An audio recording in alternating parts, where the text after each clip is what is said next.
Lumi का पापा photo frame stick कर रहा था। माँ डायरेक्शन कह रही थी। लूमी ने 85% मार्क्स लिया था। पेरेंट्स बहुत हैप्पी थे। फिर भी लूमी से सीरियसली कहते हैं 85% इस काफी नहीं है और भी ज्यादा मार्क्स स्कोर करना है। लूमी का ग्रैंडपा माँ को डांटता है। ग्रैंड माँ भी सपोर्ट करके कहती है तुम्हारी माँ भी अच्छे से पढ़ाई नहीं करती थी, सो वो अब स्ट्रगल कर रही है। तुम्हें अच्छे से पढ़ाई करके अच्छा जॉब लेना है।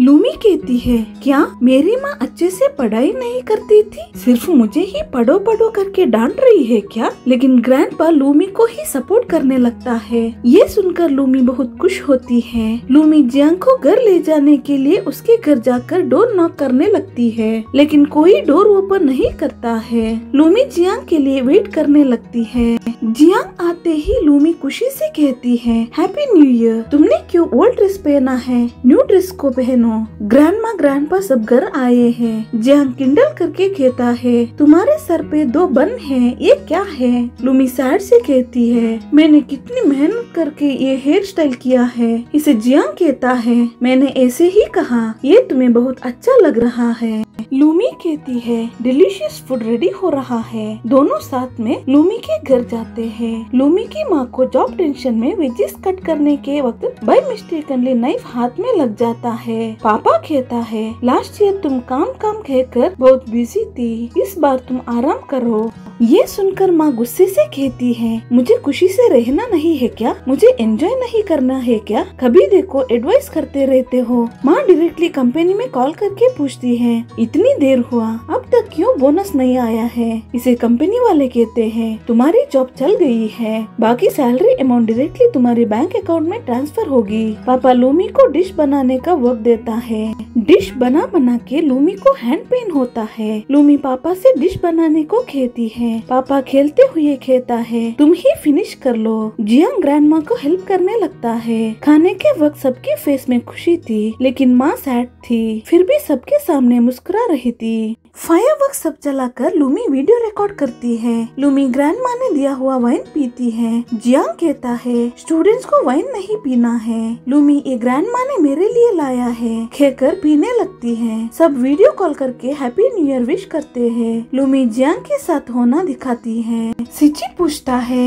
तुम लूमी के साथ क्या कर रहे हो। बाद में लूमी ज्यादा ही ड्रिंक्स कर लेती है। तभी जियांग को कॉल आता है। लूमी पूछती है कौन है, सुदाइफे है क्या। इसे जियांग कहता है क्यों कॉल कर रहा है। लूमी नशे में डांस करने लगती है। जियांग के लिए एक सॉन्ग भी सिंग करती है। जियांग कहता है अगर तुम नहीं कहोगी तो भी तुम्हारे दिल में क्या है ये मुझे पता है, मैं तुम्हें बहुत पसंद कर रहा हूँ। जियांग अपनी माँ को न्यू ईयर विश करने के लिए फोन करता है, लेकिन वो फोन रिसीव नहीं करती है। जब जियांग छोटा था माँ और पापा के बीच में फाइट हुआ था। माँ उन्हें छोड़कर चली गई थी। जाने के वक्त माँ एक वॉच जियांग को देती है। जियांग माँ की कार के पीछे ही रोते हुए भागता है। माँ मॉर्निंग कॉल करके कहती है हैप्पी न्यू ईयर बेटा, तुम्हारे छोटे ब्रदर को बुखार हुआ था, सो मैं तुम्हारी कॉल रिसीव नहीं कर पाई हूँ। तभी जियांग का पापा आकर माँ से बात करने के लिए उसे डांटता है। तभी ग्रैंडपा आकर फोन को कैसे ऑपरेट करना है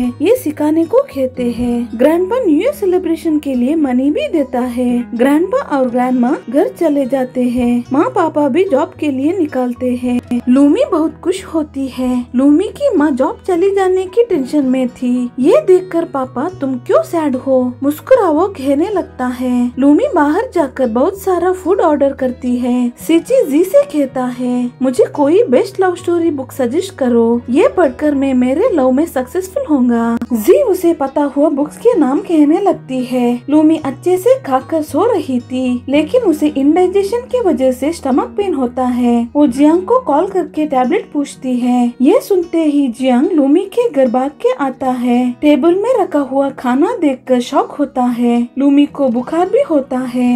जियांग एम्बुलेंस को कॉल करता है, लेकिन एम्बुलेंस अवेलेबल नहीं था। सो जियांग ही खुद लूमी को उठाकर ले चलने लगता है। जोर से बारिश भी हो रहा था। लूमी से अम्ब्रेला पकड़ने को कहकर जियांग बारिश में ही जाने लगता है। जियांग को बहुत लेग पेन होने लगता है। सिची लूमी को प्रपोज करने के लिए रोज सब लेकर आता है। एक पॉइंट में जियांग का पाँव स्लिप होकर दोनों गिर जाते हैं। ये देखकर सिची उनके पास आता है। लूमी की हालत सुनते ही सिची मैं लेकर जाऊंगा कहकर लूमी को उठाकर ले चलता है। ये देखकर जियांग को अपनी सिचुएशन पर गुस्सा आता है। जियांग हॉस्पिटल में आकर लूमी की माँ पापा को कॉल करता है। लूमी की माँ पापा जियांग को देखते हैं। पापा जियांग के पास जाता है और उसे घर बुलाता है। जियांग गुस्से से उसे डांट कर कहता है, आप क्यों अब आए हो? आपकी वजह से ही मेरे लेग कट हुआ है। मैं ऐसे होने के लिए आप ही रीजन हो। लेकिन लूमी का पापा उसे घर बुलाता है, लेकिन जियांग मानता नहीं है। इस तरह ये एपिसोड यहीं पर एंड होता है।